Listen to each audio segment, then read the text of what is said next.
तो तरुण पिढी भरकट होऊ नये किंवा दिशाहीन होऊ नये यासाठी तुम्ही आणि मी किती प्रयत्न केले. बरोबर. म्हणजे आमचा इतिहास आम्हाला काय सांगतोय, सोळावरी धोक्याचं नाही, सोळावरी मोक्याचं आहे.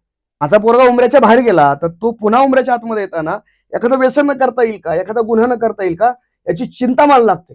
संचय करा तुम्ही, कोणाला काही पुरलेलं नाही आयुष्यामध्ये. उत्पन्न मर्यादित आहे. तुकोबारांचं एक अभंग आहे, जोडवण्या धन उत्तम व्यवहार उदास विचारी वेचकरी. तुकोबाराय सांगणं सोपं आहे, तुकोबाराय मांडणं सोपं आहे, पण तुकोबाराय उतरवणं आणि पचवणं लय अवघड आहे.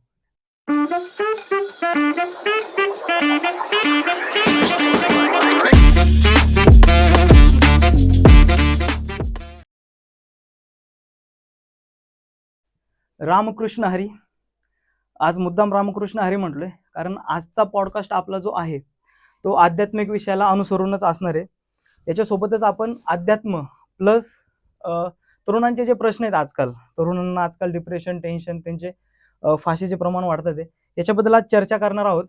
याच्यासाठी चर्चा करण्यासाठी आज आपल्याकडे व्यक्तीही असाच आहे की ज्याची अध्यात्माची खूप अभ्यास पण आहे आणि अनुभव देखील आहे.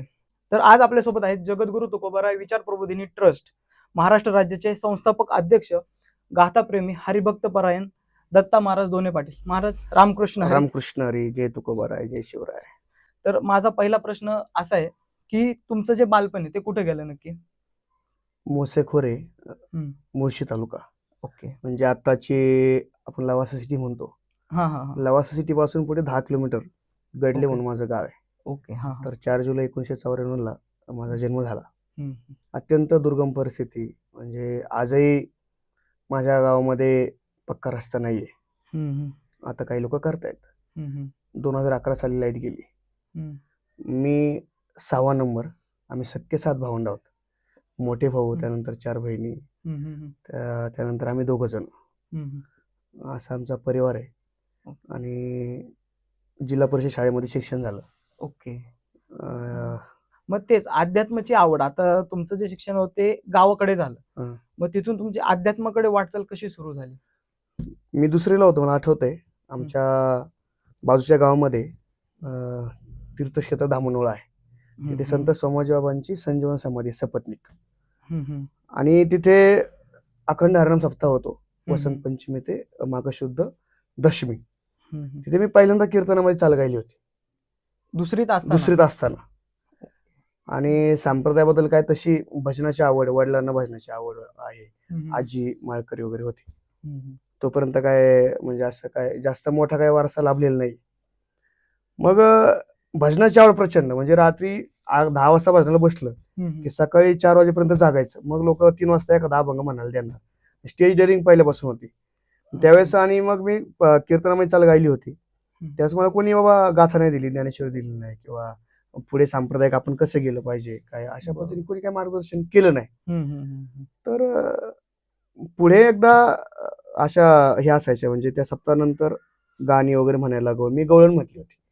तर ती गवळण म्हणजे क्षेपक आहे का काय काय माहित नव्हतं. मग आधी चल माझ्या गावाला जाऊ, सारी गोकुळ फिरून पाहू, ही गवळण म्हणजे ती तुम्ही कुठेतरी ऐकली असेल ती म्हटली. त्यावेळेस मला 1-1 रुपये 2-2 रुपये असे जवळजवळ मला वाटतंय 170 रुपयाचं बक्षीस मिळालं होतं.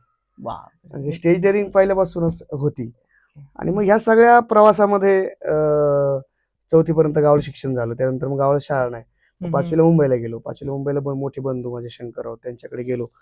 आई वडिलांना सोडून जावं लागलं वगैरे. मग तिकडे गेल्यानंतर बंधूंचं टेलरचं दुकान होतं. टेलरचं दुकान होतं. मग ते कोणीतरी होळीच्या वेळेस आग लावली. त्यावेळेस मला मग गावाला आलो. आणि परीक्षा मी सायन कोळीवाडा ते वरळी मी एकट्या जायचो, बसने वगैरे यायचो. मग आजीकडे राहिलो. परत गावाला यावं लागलं 6वीला गावाला आल्यानंतर आमचं गडले ते धामणोळ येऊन जाऊन जवळजवळ 7 ते 8 किलोमीटरचा प्रवास. तो तसा प्रवास केला. पुन्हा 7वीला मुंबईला गेलो. तर त्यावेळेस मग काहीतरी केलं पाहिजे आपण, बाबा आपण काहीतरी पैसे वगैरे कमवले पाहिजे असं काहीतरी. मग मी 6 महिने एका पाणीपुरीच्या याच्यावर प्लेट धुवायचं काम केलं. पाणीपुरी पुढे मुंबईमध्ये सायनमध्ये. त्यावेळेस मला काहीतरी पगार 600 रुपये पगार होता महिन्याचा. 20 रुपये रोजचे मिळायचे. ते पैसे मी बंधूला द्यायचो. आणि स्कॉलर होतो, म्हणजे हुशार होतो पहिल्यापासून. आणि पहिल्यापासून एक आपलं मदत करायची वृत्ती वगैरे. मला एक प्रसंग आठवते. मी साधारणपणे 3री-4थीला असेल, आमचे एक गडले म्हणून गाव आहे, त्याच्यावरती एक दुधवान म्हणून एक गाव आहे, म्हणजे वस्ती आहे. तर तिथे मी एकाला मदत केल्यानंतर मग ते सर मला म्हणले, तू धर्मेंद्र नावाचं ठेवलं त्यांनी. धर्मेंद्र. आजही ते मला पोद्दार सर धर्मेंद्र किंवा ते गायकवाड सर धर्मेंद्र म्हणतात. 7वीला मग ते काम केलं. मग 8वीला परत धायरीला आलो राहायला. बंधू धायरीला आले. ते सगळ्या गोष्टी बंधूंनी परत त्यांचं काम वगैरे सगळं चालू केलं. मग 8वी गेली. 8वी 9वी 10वी मी पेपर टाकायचं काम केलं. पेपर म्हणजे सकाळीचे न्यूजपेपर हा न्यूजपेपर, म्हणजे तिथे 42 पेपरची लाईन होती. सकाळी उठायचो त्यावेळेस 300 रुपये पगार होता. नंतर त्यांनी 50 रुपये वाढवला. अशा पद्धतीचा सगळा प्रवास. पण भजनाची आवड होती, ते काही गप्प बसून देत नव्हतं. कारण जे बॉर्न टॅलेंट असतं आपल्याला, ते आपल्याला बऱ्याच वेळा गप्प बसून देत नाही. आणि तेच खरं तुमचं आयुष्य घडवत असतं. आपण आपल्याला म्हणजे मृगाची अंगी कस्तुरीचा वास, अशी ज्याचा त्यास नसे ठावा. मग ते पेपर टाकत असताना आमचा, मी ज्यावेळेस पेपर 10वीला असताना सोडलं, त्यावेळेस तो पेपरचे जे मालक होते पोकळे म्हणून, म्हणजे अपंग सोनबा पोकळे म्हणून, तर ते मला म्हणले, दत्ता 42 पेपरची लाईन मी 91 पेपरवरती नेऊन ठेवली होती. म्हणजे एवढी वाढ केली होती. ज्यावेळेस मी काम सोडलं त्यावेळेस ते मला म्हटले की तुझ्यासारखा प्रामाणिक मुलगा म्हणजे अतिशयोक्ती, तुम्ही त्याला विचारू शकता, म्हणजे रियालिटी आहे, मला खोटं आवडत नाही. तर मला भेटला नाही म्हटले, आणि तुझा हा प्रामाणिकपणा जीवनामध्ये तुला मोठा करणार, हा त्यांचा शब्द होता. आणि 10वीला मी अभ्यास हुशार होतो, पण जास्त असा बाबा आता आपण अभ्यास केला पाहिजे वगैरे वगैरे.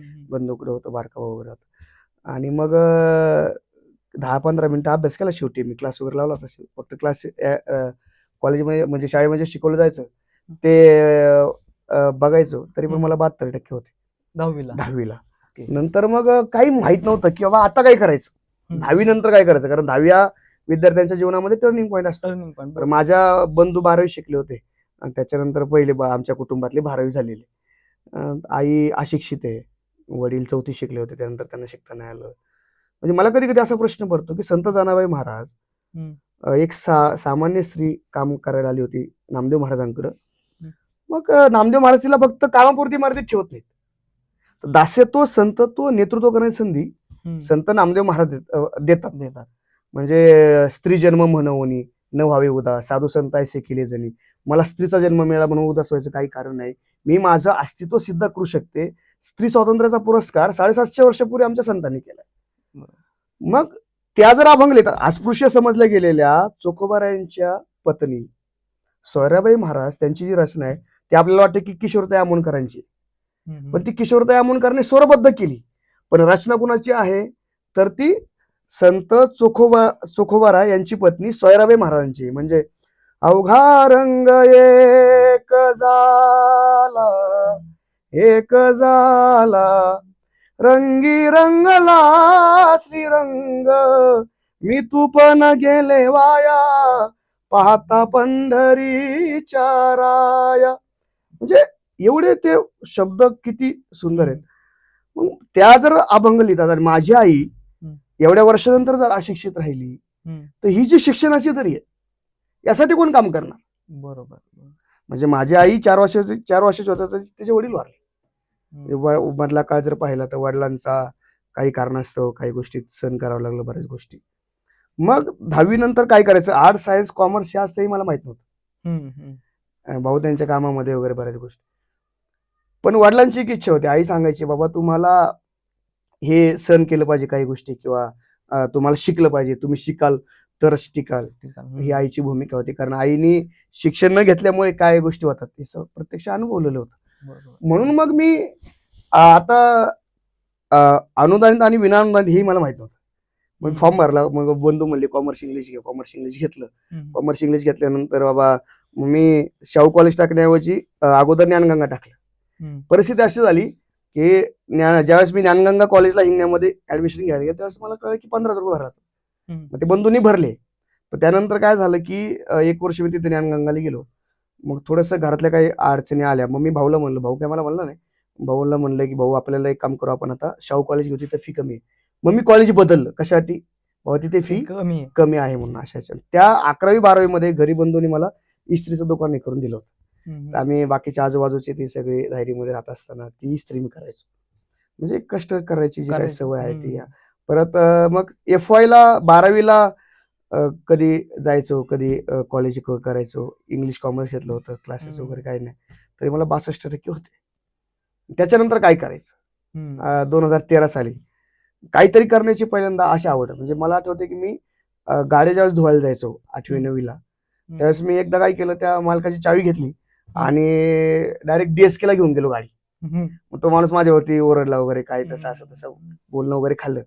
नंतर मग 8वीला असताना माझ्या मित्राची इंडिका होती, अमित म्हणून माझा मित्र होता, त्याची इंडिका मी डायरेक्ट घेऊन साताऱ्याला गेलो होतो. म्हणजे ती कॉन्फिडन्स लेवलची म्हणतो ना, म्हणजे ओव्हर नाही पण जो काय तो होता. भजनाला येणं जाणं वगैरे तोपर्यंत, मग त्याच्यानंतर थोडंसं थांबलंच होतं, पण ऐकणं वगैरे असेल किंवा काय ते चालूच होतं, वेळ काय बंद होत नसायचं. मग FY ला गेल्यानंतर मी ऍडमिशन घेतलं HU देसाई कॉलेजला, आणि मला वाटलं आता आपण व्यवसाय केला पाहिजे, काहीतरी करायचंय. म्हणून लवासामध्ये मी 2013 साली कन्स्ट्रक्शनचं काम चालू केलं. कन्स्ट्रक्शन म्हणजे लेबर वर्क घेणं, म्हणजे काम करून घेणं, सब कॉन्ट्रॅक्टर म्हणून. काही माहित नसतं त्याचं, काय गुन्ह्या काय असतो, ओळंबा काय असतो, काही माहित नाही, पण काहीतरी करायचं, आपण केलं पाहिजे, व्यवसाय केला पाहिजे. बरेच लोक म्हणतात व्यवसायामधून आपल्याला बऱ्याचशा काही गोष्टी मिळतात वगैरे असं.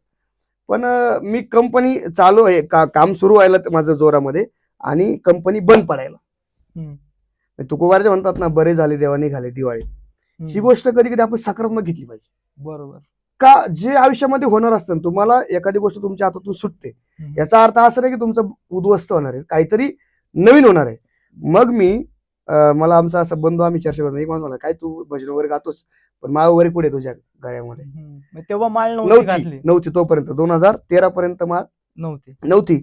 तो माणूस मला म्हणला, आणि 23 मार्च 2013 मी डायरेक्ट आळंदीला आलो, माऊलींच्या समोर ती माळ ठेवली आणि स्वतःच्या हाताने घातली.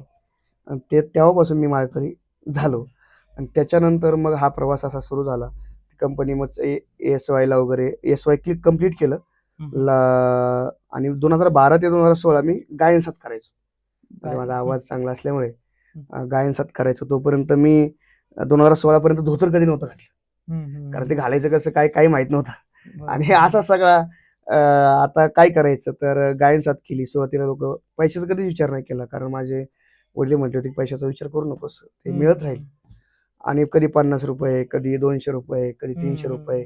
एकदा तर मला आठवते, माझे मित्र बाळासाहेब शिंदे आणि आम्ही ह्याला गेलो होतो, कोळवणला गेलो होतो. प्रचंड थंडी, कीर्तन झालं, आणि आता त्यांची स्कूटी होती, स्कूटीवरती आलो तर आमचे हात असे ना असे वाकडे झाले होते थंडीमुळे. असा तो प्रसंग मला आजही आठवतो, अंगावर काटा येतो. आणि मग लास्ट इयर माझं राहिलं, मी एकच पेपर दिला होता, ते अजूनही मला काय कम्प्लीट करता नाही, करायचंय मला. तुकाराम महाराजांच्या साहित्यामध्ये तुकोबारा छत्रपती शिवाजी महाराज समन्वय साधून डॉक्टरेट करायची माझं ध्येय आहे, ते मी करणार.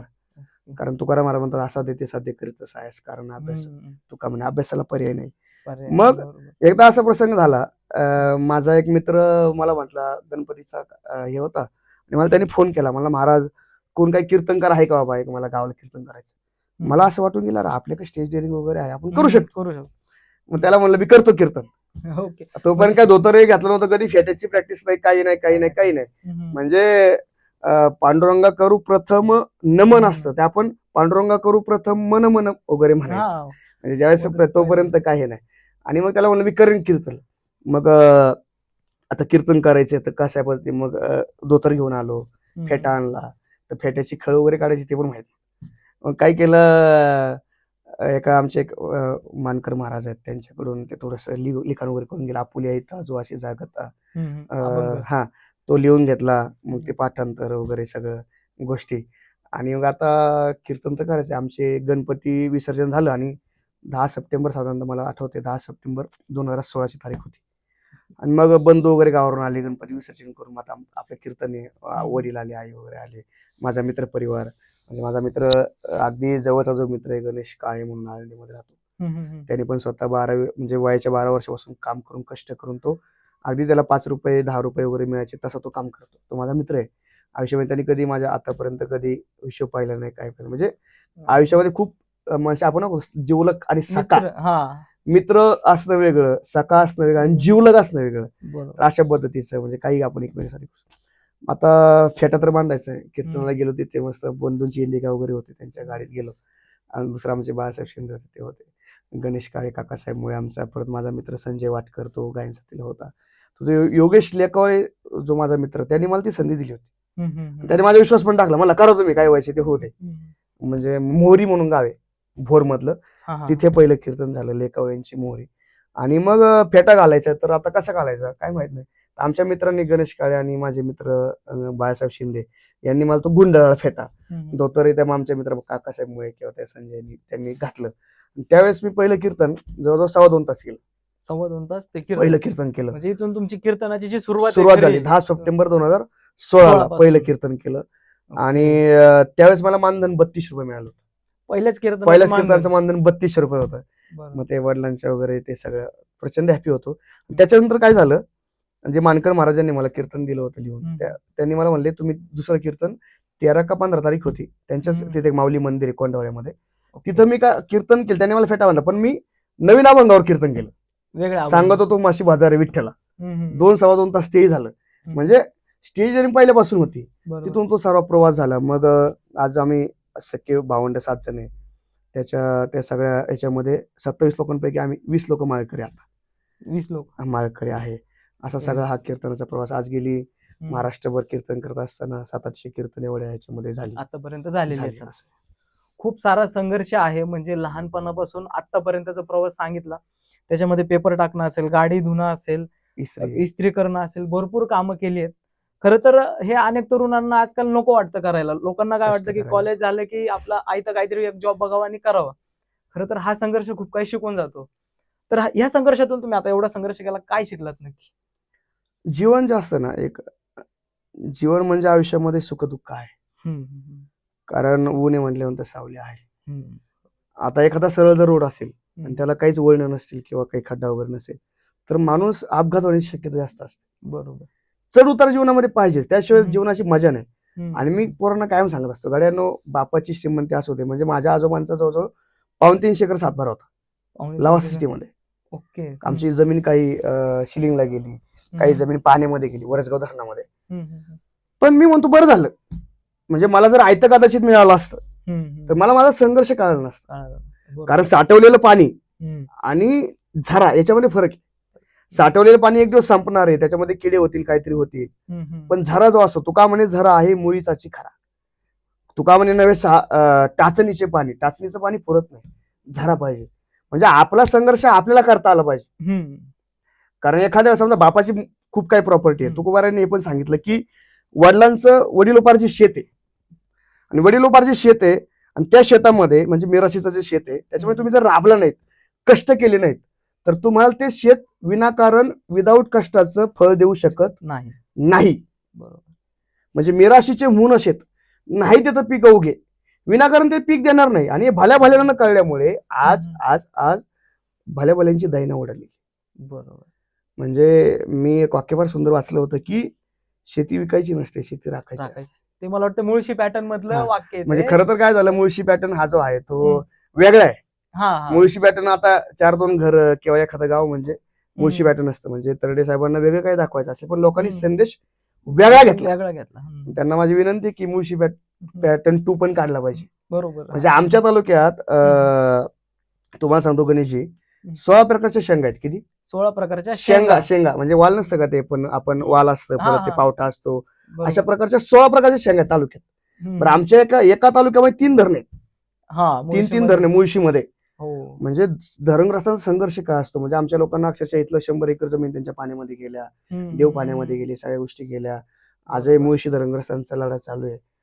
परत खाली तिकडे दौंडला आम्हाला जमीन दिल्या, तर तिथे जमिनीला पाणी नाही काही लोकांना किंवा रस्ते नाही. असे प्रचंड ज्यावेळेस आपलं गाव आहे, आपलं गाव असतं. मग ती गावाची आजही काही लोक त्या दऱ्याखोऱ्यामध्ये, छत्रपती शिवाजी महाराज इथंच का आले, याचं काहीतरी कारण असेल ना. म्हणजे स्वराज्य स्थापनेचं पहिलं बलिदान आमच्या भागातून गेले. स्वराज्य स्थापनेचे पहिले सरसेनापती वीरबाजी पासलकर, 65 वर्षाचे बाजी काका, 65 वर्षाचे बाजी काका आणि बाल शिवबाई. त्यांना जर वाटलं असतं काय बाल शिवबाई कशाला आपण त्यांना मदत करायची बाबा, पण त्यांना माहिती होतं छत्रपतींचं वय महत्वाचं नाही, छत्रपतींचा विचार आणि ध्येय महत्वाचं. लक्षात घ्या, त्यांनी ते हिरलं. आणि 65 वर्षाचे बाजी काका स्वतःचं बलिदान आणि बलिदानची परंपरा निर्माण करतात. हे आमचं मोसेखोरे, 84 मोसेखोरे आपण त्याला म्हणतो. म्हणून मी माझ्या पुढे लावताना 84 मोसेखोरे मुळशी लावतो, कारण हा ऐतिहासिक वारसा आहे, हे आपल्या मुळे. म्हणून माझं काय म्हणणं आहे की वाळकऱ्यांचा, कुस्तीगरांचा, पैलवानांचा, शूरवीर मावळ्यांचा पॅटर्न म्हणजे मुळशी. म्हणजे अनेकांनी आमच्या तिथं बलिदान दिले, अनेकांनी तिथं स्वतःचं रक्त सांडलंय आणि स्वतःच्या त्याग समर्पण केलेले. मग ही गोष्ट जाणत असताना तरुणांनी स्वतः संघर्ष केला पाहिजे. म्हणजे बाबा एक बापाचे खूप काही गोष्टी आहेत म्हणून बापाने कमवलेलं काही विकायचं नसतं, बापाने कमवलेलं काही विकायचं नसतं, तर ते वाढवायचं असतं. मग ती संपत्ती असो की इज्जत असो. बरोबर बरोबर. बापाची खूप श्रीमंती आहे पण लग्न झालं आणि आपण काहीच काम करत नाही आणि बाप जर एखाद्या दिवशी म्हटला ए तुझं काय रे, माझं आहे, काय होईल असं? बरोबर. म्हणजे काहीच कळणार नाही काय करायचं, म्हणजे त्याला काय कळणार, काय बोलणार बायकोसमोर? बायकोने जर इज्जत काढली, ए तुझं काय, सगळं माझं आहे. म्हणजे मी सांगत असतो, पिता की दौलत पर क्या घमंड करते हो, माझा तो तब है जब दौलत अपनी हो और पिता घमंड करे. बरोबर बरोबर. तेव्हा मजा आहे जेव्हा आपली दौलत असून बापाला स्वाभिमान वाटावा. पुत्राचे विजय ते पिता सुखावतच आहे. म्हणजे माझ्या वागण्यामुळे माझ्या बापाला शर्मेने मान खाली घालवायला लागणार नाही आणि माझ्या वागण्यामुळे मला माझ्या पोरासमोर मान खाली घालावी लागणार नाही. ही दोन नीतिमूल्य जर सांभाळली तरी आयुष्यामध्ये माझं म्हणणं काय, समाज असा नाही घडत, समाजात छोट्या छोट्या गोष्टी घडत असतो. की माझ्या मुलासाठी मीच जर आदर्श असेल तर समाज घडायला किती वेळ लागतो? म्हणजे माणसांना विसर हा पडतो की मी माझ्या पोरासाठी काय आदर्श कमवलाय का, किंवा मी माझ्या पोरासाठी आदर्श आहे का. असं सगळं आहे सगळं एकंदरीत. खरंच खूप मोठे आणि मोलाचे विचार आहेत महाराजांचे. ज्यांचे विचार असे आहेत त्यांनी एक ट्रस्ट स्थापन केले, त्याच्या थ्रू हे विचार लोकांपर्यंत पोहोचवायचं काम करणार आहेत. आता आपण त्याच्याकडे जाऊयात. जे तुम्ही ट्रस्ट स्थापन केले त्याच्याबद्दल थोडं सांगा ना, की त्याचं उद्दिष्ट काय आहे, त्याची सुरुवात कशी झाली आणि ते आता तुम्ही जे ध्येय ठेवून चालू केलं होतं तर ते ध्येय पूर्तीस होतंय का? 2022 मला वाटते सप्टेंबर ऑक्टोबर असेल. आता काय होतंय, आपण रचनात्मक आणि संस्थात्मक काम करायला फार कमी पडतो, सगळे आपली बहुजन समाजातली जे काही माणसं आहे. अडचण काय की काही तुम्हाला कन्स्ट्रक्टिव्ह करावं लागेल, काही तुम्हाला रचनात्मक करावं लागेल. तर तो उद्देश आला. तर मग काय नाव ठेवावं, ट्रस्टचं नाव काय ठेवावं? माझे गुरुजी किराणा घराणे सुप्रसिद्ध गायक आदरणीय पंडित सुनील पासलकर सर यांच्याकडे मी गाणं शिकतोय आणि माझे मित्र उद्धवराव धुमाळे. तर मग काय नाव ठेवायचं? तुकोबाराविषयी मला प्रचंड पहिल्यापासूनच खूप, म्हणजे जसं मी वाचायला लागलो तुकोबारा समजून घ्यायला लागलो. म्हणजे आपल्या महाराष्ट्रातल्या तरुणांनी गाथा वाचली पाहिजे. तर मग काय नाव ठेवायचं? तर जगद्गुरु तुकोबाराय विचार प्रबोधिनी ट्रस्ट असं आम्ही नाव ठेवलं. त्याचं ब्रीदवाक्य काय ठेवलं? एक असा एक करू अवघे धरू सुपन्न. म्हणजे हे आपलं ब्रीदवाक्य ट्रस्टचं. मग ते स्थापना कशी, मग माझे मित्र सचिन मसे यांनी नंबर दिला एक वकिलांचा, खाली म्हणून वकील, त्यांच्याकडून ते माणसं कशी घेतली पाहिजेत, काय घेतली पाहिजे याचा सगळा अभ्यास झाला आणि मग ते ट्रस्ट स्थापन झालं. म्हणजे 6 डिसेंबर 2022ला रितसर आपण पुणे धर्मादाय आयुक्तामध्ये त्याची नोंद केली. आणि मग आता पुढे कसं गेलं पाहिजे. मग अशी अनेक माणसं माझ्या आयुष्यात, म्हणजे मला आनंदाची गोष्ट काय, जशी काही माणसं मला माझी प्रगती व्हावी म्हणून हितचिंतक पुढे आले. ही हितचिंतकाची संख्या जास्त आहे माझ्या आयुष्यामध्ये. ती पाहिजे आणि पाहिजे. म्हणजे तुमचा मित्र खरा कोण असतो? जो तुमच्या ते दोष दाखवतो आणि तुमच्या गुणाचं कौतुक करतो. म्हणजे आपल्याला कधी कधी आपल्याला कळत नाही तुमच्यामध्ये काय पोटेन्शियल आहे, तुमच्यामध्ये कोणत्या क्षमता आहेत. निर्मिती क्षमता प्रत्येकामध्ये असते. म्हणजे लहान बाळ जे असतं आपण त्याला कधी म्हणत नाही की तो वाईट आहे. जसे त्याची संगत, जसं त्याचा विचार तसा तो घडत जातो. विचारा वाचून न पाहिजे समाधान. मग ट्रस्टने आपण आता उपक्रम सुरू केले. म्हणजे आपण दर महिन्याच्या दुसऱ्या रविवारी श्री क्षेत्र देऊची वारी चालू केली. ओके. कुठून ते कुठपर्यंत असते ती वारी? म्हणजे ते कसं केलं की आपल्या बसने, आपण खाजगी बसने किंवा खाजगी वाहनाने सकाळी 9:30 वाजता तुकोबारांच्या तिथे महाद्वाराजवळ यायचं. म्हणजे महाद्वार आहे. म्हणजे तुकाराम महाराजांचं. मग तिथे आल्यानंतर आपण मुख्य मंदिर प्रदक्षिणा करतो. ओके. आणि नगर प्रदक्षिणा पण कधी कधी करतो. त्याच्यानंतर मग वाजत टाळ मृदंग वगैरे आयटीतली काही मुलं वगैरे असतात. आयटी म्हणजे आता जे तरुण पोरांवर जास्त फोकस माझा, कारण की ज्याला खरी गरज आहे त्याच्यावरती काम केलं पाहिजे. की बा आज तरुणाईची जर पाहिली अवस्था सगळी, तर दिशाहीन वगैरे सगळ्या गोष्टी आपण म्हणतो. बऱ्याच वेळा काय होतं की तरुण पिढी संप्रदायाकडे येत नाही, तरुण पिढीची वातावरण झाली, तरुण पिढी आता भरकटली. तर मग मला कधी कधी प्रश्न पडतो, तरुण पिढी भरकट होऊ नये किंवा दिशाहीन होऊ नये यासाठी तुम्ही आणि मी किती प्रयत्न केले. बरोबर. योगदान नसेल आणि आपण जर बोलता असेल तर उपयोग नाही ना. नुसतीच आपण भरती योगदान दिलं पाहिजे हम्म. की त्यांना काहीतरी आकार देण्यासाठी आपण त्यांच्यापर्यंत पोहोचतोय का. हम्म. आपण न पोचल्यामुळे नाही ती लोक पोचली आणि त्यांनी माथा भडकवला तरुणाईचं. बरोबर. विविध प्रकारे तुम्ही पाहता समाजामध्ये विविध प्रकारे माथा भडकवण्याचं काम चालू आहे. माथा भडकवून स्वतःची पोळी भाजण्याचं काम सुरू आहे. हम्म. तुम्हाला तर माहिती आहे कशा पद्धतीने माथा भडकवतात तुम्ही वाचताय हो. किंवा लोकांना कळतंय आपल्याला काय म्हणायचंय. रोज बातम्यांमध्ये तर ते दिसतंच वाचतंय आहे. की हो. आज माझं काय म्हणणं आहे की आपण न पोचल्यामुळे आणि आज तरुण ही देशाची संपत्ती. बरं. तरणा भाग्यवंत नटी हरी कीर्तनात धन्य जगी तोची एक हरी रंगेनाचे. म्हणजे 16 वर्ष धोक्याचं नाहीये, 16 वर्ष मोक्याचं आहे. हम्म. 16 वर्ष मोक्याचं आहे. तर 16 वर्ष धोक्याचं नाही तर 16 ज्ञानोबारायांनी ज्ञानेश्वरी लिहिली वय वर्ष 16. छत्रपती शिवाजी महाराजांनी याच मावळामध्ये 12 मावळामध्ये मुठभर मावळ्यांच्या साथीने शपथ घेतलेल्या रायरेश्वरावरती वय वर्ष 15 ते 16. 16. म्हणजे आमचा इतिहास आम्हाला काय सांगतोय, 16 वर्ष धोक्याचं नाही, 16 वर्ष मोक्याचं आहे. छत्रपती संभाजी महाराज वयाच्या 32 पर्यंत नायिका वेद, 7 शतक, नखशिख आणि बुधभूषण हे 4 ग्रंथ लिहितात. म्हणजे बुद्धिमत्तेचा सर्वोच्च मानबिंदू. आपण ती गोष्ट त्यांच्याकडून शिकणार आहे की नाही, हा पण प्रश्न आपण स्वतःला विचारला पाहिजे. म्हणून मग तरुणांनी संप्रदायाकडे आलं पाहिजे.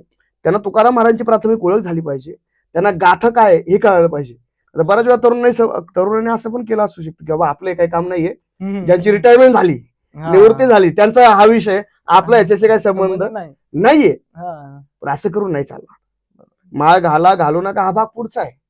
पण किमान आपली जी मुळे आहेत, ज्ञानोबाराय असेल, तुकाराम महाराज असतील, सगळे नाथबाबा असतील, नामदेव महाराज, चोखोबाराय, सावता महाराज, हे वारकरी संत जे आहेत. वारकरी संत कोणाला म्हणतात? ज्यांची पंढरीची वारी आहे, ज्यांचा देव पांडुरंग आहे, ज्यांचे ग्रंथ वारकरी संतांनी लिहिलेले अभंग आणि ओवी आहे, याला वारकरी संत मानतात. म्हणजे आपलं मूळ आहे ते आपण आपल्या पोरांना समजू. म्हणजे मला खंत काय, दुसरीमध्ये असताना कीर्तन चाल गाईल, पण कोणी मला हरिपाठ नाही दिला, कोणी गाथा नाही दिली, कोणी ज्ञानेश्वरी नाही दिली, कोणी गीता नाही दिली, तर माझ्यासारखा पण एखादा असू शकतो समाजामध्ये. त्याचा वेळ जाऊ नये. म्हणजे मला माझ्या वयाच्या 18-20 मध्ये कळालं की आपण हे अगोदरपासून केलं पाहिजे. मग ही आंतरिक तळमळ, म्हणजे आज आपला तरुण तुकोबारायांच्या जर मार्गावर आला, त्याने गाथा वाचली, ज्ञानेश्वरी वाचली, तर मी तुम्हाला चॅलेंज देऊन सांगतो की आमचा माथा कोणी भडकवू शकत नाही. बरोबर. हे लक्षात घ्या.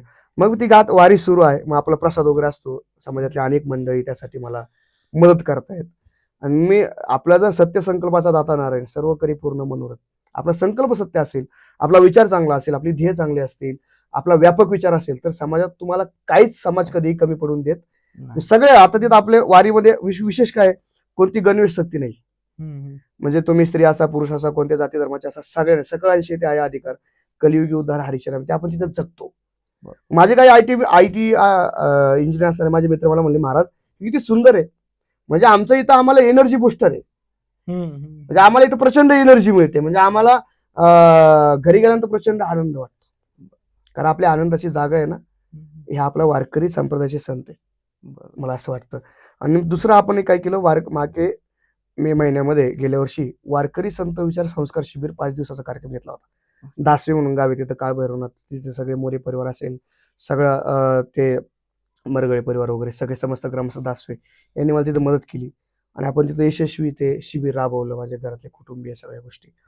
आणि दुसरा, गेल्या वर्षीपासून तुकाराम महाराजांचा बीजोत्सव होतोय. आनंद काय म्हणजे ती गोष्ट होतेच, पण मला असं वाटायचं की तुकाराम महाराजांचा जन्मोत्सव पण झाला पाहिजे. बरोबर. जन्मोत्सव, वसंत पंचमी तुकाराम महाराजांची जन्मोत्सवाची आहे. गेल्या वर्षी आपण पत्रकार भवनमध्ये माझे मित्र सगळे मित्र परत ठरवलं की आपल्याला जन्मोत्सवाचा कार्यक्रम घ्यायचा. अवघ्या 4 दिवसामध्ये नियोजन केलं. 40-50 लोक आली होती. व्याख्यान वगैरे केलं होतं आपण, परत प्रसाद वगैरे केला होता. आणि ह्या वर्षी पुन्हा एकदा आपण, आणि त्यावर्षी टॅगलाईन होती, जन्मोत्सव जगद्गुरू तुकोबारायांचा, आनंदोत्सव छत्रपती शिवरायांच्या मावळ्यांचा, अशी टॅगलाईन होती.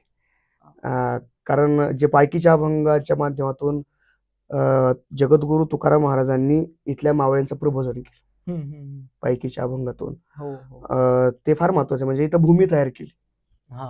छत्रपती शिवाजी महाराज मासाबजी जाऊ येत होत्या, कीर्तनाला बसत होत्या. मग मला वाटलं आपण तो उत्सव साजरा केला. मग ह्या वर्षी व्याख्यान असेल, परत मृदंग सोलो केला होता आपण, सोलोवादन, म्हणजे कृष्णाजी साळुंके त्यांचे विद्यार्थी आले होते, सोलोवादन केलं. परत टेलर मास्टर असोसिएशन, गुरु समाज संघटना, वारकरी संत विचार महापरिषद, अशा वेगवेगळ्या संघटना, पुणे पत्रकार कट्टा, हे सहभागी झाले होते. गेल्या वर्षीची 50ची संख्या, या वर्षी संख्येचं महत्वाचं नाही, पण 150 लोक आली होती. आणि खूप सकाळी 10 वाजता कार्यक्रम सुरू झालेला, 2:30 वाजता संपला पुणे पत्रकार श्रमिक पत्रकार भवनामध्ये. योगायोगाने आनंदाची गोष्ट अशी आली की 1च्या नंतर कोणता कार्यक्रम नव्हता, त्यामुळे आम्हाला त्या वेळही मिळाला. अनेक लोकांनी त्यासाठी प्रसादाचं नियोजन वगैरे केलं. अनेक माणसं यासाठी मला मदत करतायत. आणि दुसरा एक आपण जगद्गुरु तुकोबाराय ट्रस्टच्या वतीने काय केलं, किमान आता 4092 अभंगाची गाथा आहे. एवढी मोठी गाथा पाहिली की लोक अरे कधी वाचायची, केव्हा व्हायचं ते कळायचं का, या सगळ्या गोष्टी. मग मला असं वाटलं की यार आपण काहीतरी संक्षिप्त रूपामध्ये केलं पाहिजे. म्हणजे रोज एक किमान तरुणांनी अभंग वाचावा, गाथा त्यांच्या जगण्याचा भाग व्हावा, संत विचारांकडे तरुणाई आकृष्ट व्हावी. यासाठी मग काय केलं मी, माझे महाराष्ट्रातले काही लेखक, आपण पत्रकार असतील त्याच्यामध्ये, कोणी वकील होते, कोणी कीर्तनकार, कोणी प्रवचनकार, किंवा कोणी शिक्षक प्राध्यापक वगैरे, अशा क्षेत्रातले 20 लेखक आपण एकत्रित केले. त्यातल्या 18 लेखकांनी त्यांना आपण अभंग निवडून दिले आम्ही. म्हणजे आजच्या प्रासंगिक तुकाराम महाराज, म्हणजे मला आता जगण्यासंबंधात तुकाराम महाराज कसे उपयोगी पडतात. बरोबर. आताच्या ह्याला म्हणजे आता चालू घडामोडी, बाबा तुम्हाला समजा एखादा प्रश्न पडला तर तुम्हाला याचं उत्तर कुठे मिळेल, तर गाथेमध्ये मिळालं पाहिजे. आणि ते तुम्हाला तुमच्या भाषेमध्ये कळालं पाहिजे. म्हणजे पचेल, रुचेल, पटेल, आपलीशी वाटेल अशी त्याची भाषा आहे. अगदी सामान्य, म्हणजे 10 वर्षाच्या पोरालाही कळालं पाहिजे आणि 80 वर्षाच्या म्हाताऱ्याला पण कळालं पाहिजे, अशी ती भाषा. मग आता अभंग पाठवले आणि काम सुरू झालं. तर 1 लाख गाथांचे भव्य अभियान असं पण त्याला नाव दिलं होतं. अनेक समाजातल्या लोकांनी मला त्यासाठी, म्हणजे समाजातल्या सगळ्याच स्तरातल्या लोकांनी मला मदत केली. मग माझे मित्र प्राध्यापक डॉक्टर ज्ञानेश्वर महाराज भोसले, त्यांना मी संपादक म्हणून सोबत घेतलं. आणि मला वाटलं पण नव्हतं आयुष्यामध्ये कधी असं काय माझ्याकडून काम होईल. कदाचित तुका म्हणे संत सेवा माझ्या पूर्वजांचा ठेवा असेल. माझे आजोबा जरी वारकरी नव्हते, पण त्यांच्या तोंडामध्ये काय विठ्ठल विठ्ठल भजन असायचं. म्हणजे माझ्या आजोबांनी कधी कुणा फसवलं नाही आयुष्यामध्ये, व्यसन कोणतं केलं नाही. आजी माळकरी होती.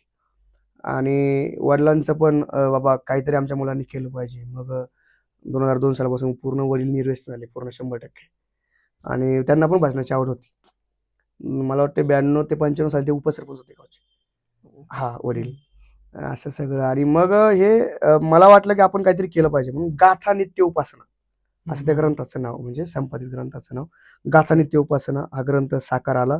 ज्ञानार्णव प्रकाशनच्या वतीने आपण ते प्रकाशन देहूमध्ये घेतलं, संत तुकाराम गार्डन मंगल कार्यालयामध्ये.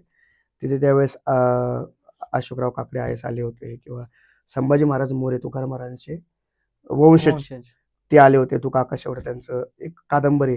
आणि IIT कानपूरचे प्राध्यापक डॉक्टर समीर चव्हाण सर म्हणून, ज्यांनी तुकाराम महाराजांवरती 2 खंडामध्ये अखैते झाले, हिंदुस्थानी परिवेशामध्ये तुकाराम महाराजांचं महत्व काय, म्हणजे त्या लेवलला त्यांनी ते डॉक्टर समीर चव्हाण सर त्यांच्या हस्ते आपण 500-600 लोकांचा कार्यक्रम घेतला. आता पहिली आवृत्ती संपुष्टात आली, तरी अजून काही जाहिरात नाही, काय नाही. कार्यक्रमाच्या दिवशी 350 प्रती केल्या होत्या. सर्व लेखकांनी त्यासाठी हे केलं. म्हणजे मी तर म्हणतो, फोडीले भांडार धान्याचा अमाल, तेथे मी हमाल भारवाई. तुकोबारांच्या गाथीची सेवा करावी आयुष्यामध्ये, आणि प्रत्येक तरुणापर्यंत गाथा पोहोचावी ही माझी तळमळ आहे. काय असेल गाथा ज्ञानेश्वरी जी काय असेल ती तरुणांपर्यंत पोहोचली पाहिजे. कारण आज आपण जर पाहतो तर सामाजिक परिस्थिती फार भयावह आहे, भयानक. म्हणजे त्याचा आपण विचारही करू शकत नाही. अरे हा माणूस असा करू शकतो, याचा विचारही आपण करू शकत नाही, एवढी परिस्थिती. म्हणजे माझा मित्र आहे, त्याला मी फोन केला, म्हणलं वाढदिवसाच्या शुभेच्छा दिल्या. तर म्हणला महाराज बोलू का मी, बोल बाबा म्हणलं काय बोलायचं. तर महाराज, माझी पोरगी 15वीला आहे, माझा पोरगा 14वीला आहे. माझी पोरगी ज्ञानेश्वरी वाचते, माझा पोरगा गाथा वाचतोय. अरे म्हणलं फारच सुंदर.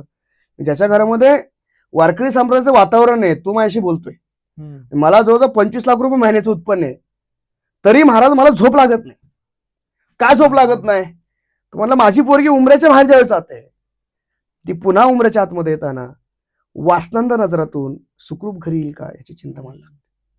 माझा पोरगा उमऱ्याच्या बाहेर गेला तर तो पुन्हा उमऱ्याच्या आतमध्ये येताना एखादं व्यसन न करता येईल का, एखादा गुन्हा न करता येईल का याची चिंता मला लागते. माझ्या डोक्यामध्ये प्रकाशच पडला की अरे ती चिंता मला पण आहे, त्यांनी बोलून दाखवली. ती चिंता तुम्हाला पण आहे, सगळ्यांना. कारण नुसतं घर चांगलं चालत नाही, समाज निकोप आणि निर्मळ व्हावा लागतो, तेव्हा माणसं आनंदाने जगतात. म्हणजे ही परिस्थिती बदलायची असेल तर आपल्याला नाव ठेवून चालणार नाही, तर आपल्याला प्रॅक्टिकली काम करावं लागेल. म्हणजे तुम्ही जर 16व-17व शतक किंवा 18वे शतक जर पाहिलं तर म्हणजे दादोजी पांडुरंगांपासून न्यायमूर्ती रानडे वगैरे असतील किंवा महात्मा ज्योतिराव फुले असतील, या मंडळींच्या प्रबोधनाचे केंद्रस्थानी संत तुकाराम महाराज होते. जेव्हा शाहू महाराजांना नैराश्य यायचं किंवा एखादा महत्वाचा निर्णय घ्यायचा, म्हणजे नाही का प्रजाहित केंद्रित दक्ष जर एखादा कारभार करायचा असेल तर शाहू महाराज गाथा वाचायचे. म्हणजे सयाजीराजे महाराजा सयाजीराजे गायकवाडांनी पण गाथा प्रकाशित केली 2 खंडामध्ये, त्यांनी वाचले. म्हणजे अनेकांना या गाथेने अगदी यदुनाथ सरकार असतील, त्यांनी गाथा वाचल्या म्हणून मराठी शिकली. म्हणजे एवढी गाथा, म्हणजे महात्मा ज्योतिराव फुले तर बोलले की शेतकऱ्यांमध्ये निर्माण झालेले साधू म्हणजे संत तुकाराम महाराज. एवढे प्रसंग आले संत तुकोबारांवरती. म्हणजे बाप मेला न कळता हरली संसाराची चिंता, माता मेली मज देखता, वडील गेले आई गेली, मुलगा गेला बायको गेली, एवढं सगळं होऊ नये तुकोबारा म्हणतात की बरे झाले देवा आणि घाले देवाळे, बऱ्या दुष्काळी पिला गेली. काय सामर्थ्य आहे. म्हणजे ऑल इज वेल आपला आमिर खान म्हणतो, पण तुकोबारा त्या काळामध्ये म्हणतात म्हणजे जे काय असेल ते आपण मान्य करून पुढे आयुष्यामध्ये मार्गक्रमण केलं पाहिजे. मागे केलं ते पाहू नका, पुढे जामीन आहे तुका, कारण होणार ते होऊन गेले मिथ्या का खंती रे. खंती करण्यामध्ये काय काय मग खंती करून काय, उरलेलं आयुष्य तुला जगता आलं पाहिजे. म्हणजे आता तरी पुढे हाची उपदेश नका करू ना अशा आयुष्याचं. पण आपण ते तरुणांसाठी खास काम आपण आपलं ट्रस्ट करतोय. खूप चांगली माणसं माझ्यासोबत ट्रस्टवरती आहेत आणि मी आयुष्यामध्ये ठरवले जे करेल ते चांगलं करेल. कारण तुकाराम महाराजांचं माझ्यापासून काय राहिलेलं नाहीये, पण जीवनामध्ये जे काय करेल तुकाराम महाराज काहीतरी म्हणलं पाहिजे वेल डन. जगणं आपल्याला कळलेलं आहे. आणि कितीही संचय करा तुम्ही, कोणाला काही पुरलेलं नाही आयुष्यामध्ये. उत्पन्न मर्यादित आहे. तुकोबारांचं एक आपण घे, जोडवण्या धन उत्तम व्यवहार उदास विचारी वेच करी. उत्तम व्यवहार जर धन जोडलं तरच तुम्हाला ते उत्तम आरोग्य आणि उत्तम संतती देऊ शकतो. आणि उदास विचारी वेच करी, विचारपूर्वक खर्च केला पाहिजे. नुसतं कमवत नाही राहायचं तर खर्चही करता आला पाहिजे. आणि ह्या अभंगामध्ये तुकाराम महाराजांनी कलियुगाचा जीवन धर्म सांगितलाय. परोपकारी, नेने परनिंदा, परस्त्रिया सदा बहिणी माया. सदा शब्द महत्वाचा आहे. सप्तापुरतं नाही, एखाद्या कार्यक्रमापुरतं नाही, भाषणापुरतं नाही, तर कायम परस्त्री आम्हाला परावी येणारी माऊली समान हे आम्हाला कळलं पाहिजे. म्हणजे हाच अभंग जर गणेशजी आपण आपल्या 5 वर्षाच्या मुलाला जर शिकवला तर बलात्कार कसे काय होतील. बरोबर बरोबर. हो हो, नाही होणार ना. नाही होणार. त्याला जर शिकवलं की आपली आई आणि आपली बायको व्यतिरिक्त समाजातल्या काही ज्या स्त्री आहेत त्यांना आपण हा संस्कार रुजवणं काळजी करायची. आज लोकांना काय वाटते, जाऊ दे आपलं चालतंय, कशाला काय प्रवचन कशाला ऐकायची, कीर्तन कशाला ऐकायची. अरे पण संप्रदाय म्हणजे असं काही अलौकिक आणि असं काही वेगळं नाहीये. ज्ञानोबा म्हणतात की अलौकिक न व्हावे लौकिकांप्रती, जयाचे ऐक धन येतायचे परत्र पुसशी काय. याचं ऐक जीवन धन त्याचं पारलौकिक जीवन काय विचारायचं. संतांनी जन्म ते मृत्यूपर्यंत आपण कसं भान ठेवून वागलं पाहिजे, आपण विचार केला पाहिजे, हे संतांनी जास्त सांगितले. मृत्यूनंतर काय होतं हे कमी सांगितलं. कारण जे आपल्याला अनुभव येत नाही ते सांगू नये. नका दंत कथा येते सांगू कोणी, कोरड येते मानी बोल कोण, अनुभव येते व्हावा साचार. तुला अप्रत्यक्ष अनुभव काय, अनुभव आले अंगात ते या जगात देत असे. म्हणजे अनुभवाचा परमार्थ आणि पाठांतराचा परमार्थ याच्यामध्ये फार मोठं अंतर आहे. तुकोबार आहे त्या काळामध्ये म्हणतात की वेदांचा तो अर्थ आमाशीचा ठावा यारांनी व्हावा भार माता. तुकोबार आहे सांगणं सोपं आहे, तुकोबार आहे मांडणं सोपं आहे, पण तुकोबार आहे उतरवणं आणि पचवणं लय अवघड आहे. आजही आपण जर पाहिलं समाजामध्ये तुकोबार आहे आपल्याला दिसत नाही कुठे, ज्ञानोबा ज्ञानेश्वर दिसत नाही. म्हणून नाहीती लोक येतात आणि जे संत नसतात त्यांना लोक संत म्हणतात आणि अडचणीमध्ये येतात.